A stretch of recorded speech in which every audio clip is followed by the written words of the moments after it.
जिवच्छ Madhubani mix by Rupam Singh. भाई रो चलाने भौजी से होली खेलैया। भाई रो चलाने भौजी से होली खेलैया। आगरा से घाघरा जे लेलकयो करा रंगैला। भाई रो चलाने भौजी से होली खेलैला।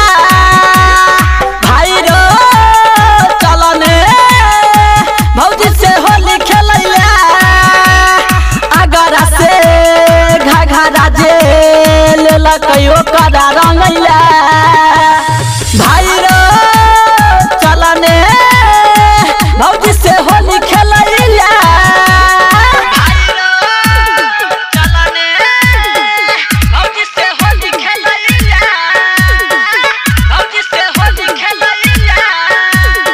Rupam recording studio Jivachh Madhubani.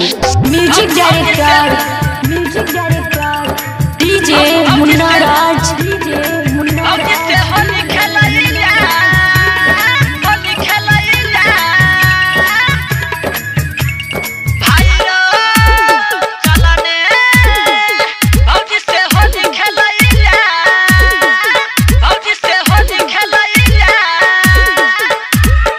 Mix by Rupam Singh.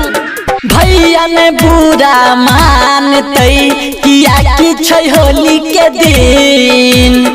अपनो उत मौजूर एलै भौजी के बहिन।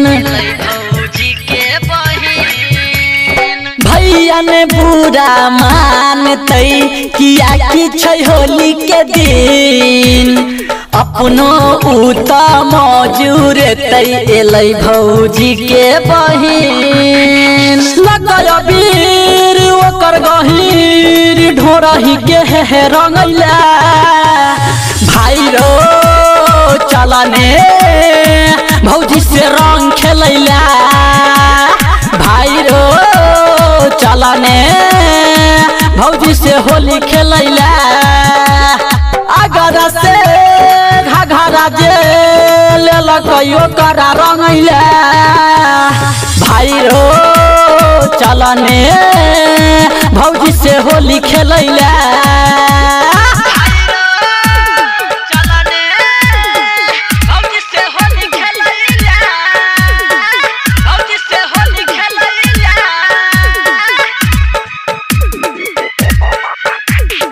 Music director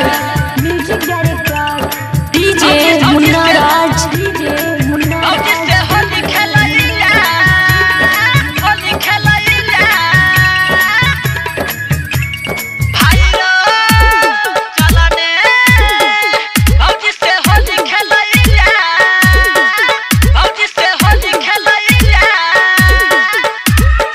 mix by Rupam Singh.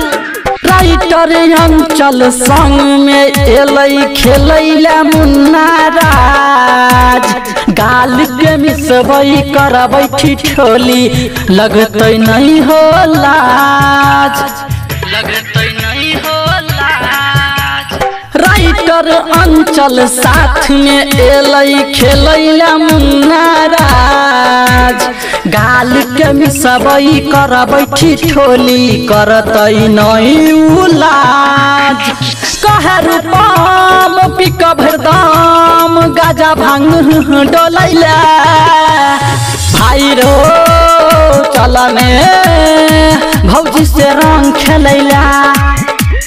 भाई रो चलाने भौजी से होली खेलैला। आगरा से घाघरा जे लेलकयो करा रंगैला। भाई रो चलाने भौजी से रंग खेलैला। चल रे। Rupam recording studio Jivachh Madhubani. Mobile number 91109636।